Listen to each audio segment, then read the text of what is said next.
Supreme court ने कुछ guidelines lay down की है कि पब्लिक इंटरेस्ट लिटिगेशन कब फाइल किया जा सकता है, किस सर्कमस्टेंसेस के अंदर, किस गाइडलाइंस के अंदर। वह केस बहुत इंपॉर्टेंट है। Case state of Uttaranchal versus Balwant Singh Chaufal case में बताया है कि पीआईएल कब फाइल किया जा सकता है और उनकी गाइडलाइन क्या है।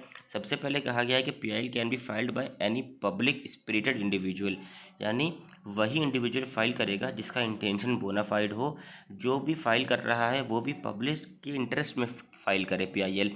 The subject petitioner did not have any personal interest, यानी पिटिशनर का पर्सनल इंटरेस्ट ना हो उस मैटर के अंडर। और प्ली फॉर लीगल राइट, दूसरा बताते हैं कि PIL must seek relief for a legal wrong.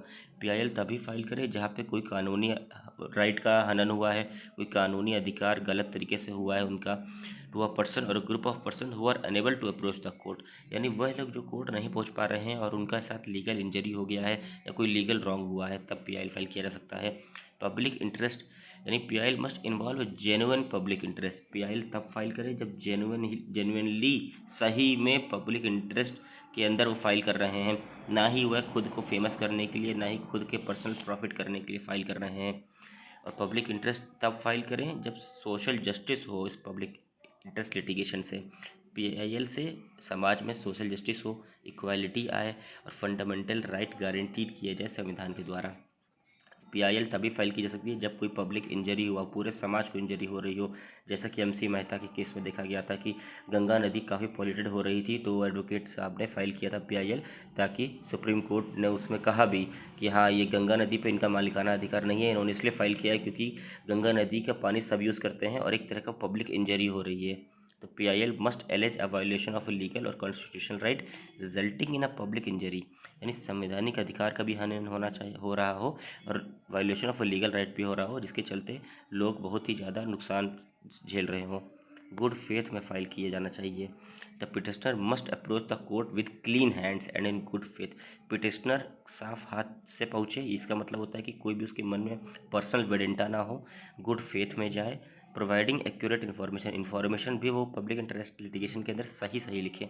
Not suppressing any material fact, ये नहीं कि उसने मनगढ़ंत कहानी लिख दी। उस पीआईएल से उसका कोई पर्सनल गेन नहीं होना चाहिए। द पिटिशनर मस्ट अफर्म, यानी वो कहे that the PIL is not file for personal gain.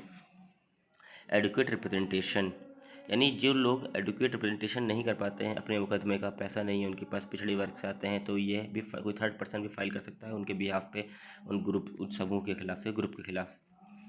Exhaustive remedies public interest litigation, तो देखा जाए इंपॉर्टेंट केसेस कौन कौन से हैं। सबसे पहले Shiv Sagar Tiwari versus union of India. इसके अंदर 52 शॉप्स इन्होंने अलॉट कर दी थी अपनी फैमिली मेम्बर्स को, और उसके चलते एक गवर्नमेंट की गाइडलाइन आई थी कि शॉप्स को किस तरह अलॉट करना है, तो उस चीज़ का इन्होंने वायलेशन किया। अपने पर्सनल गेन के ही चलते उन्होंने सबको शॉप्स अलॉट कर दी। उसके बाद से एक एडवोकेट साहब ने पीआईएल फाइल की, जिसके चलते कोर्ट ने इसको अनकॉन्स्टिट्यूशनल कहा शॉप्स अलॉटमेंट का। उसके बाद उनको पेनल्टी लगाई और उसके बाद वापस अलॉटमेंट हुआ जेन्युइन तरीके से। हवाला स्कैम आपने सुना ही होगा, यूरिया स्कैम सुना होगा, चारा घोटाला बिहार का बहुत फेमस है, उसके अंदर भी पीआईएल फाइल की गई थी। तो ये गाइडलाइंस है जो कि सुप्रीम कोर्ट ने दी है कैसे फाइल होगा पीआईएल।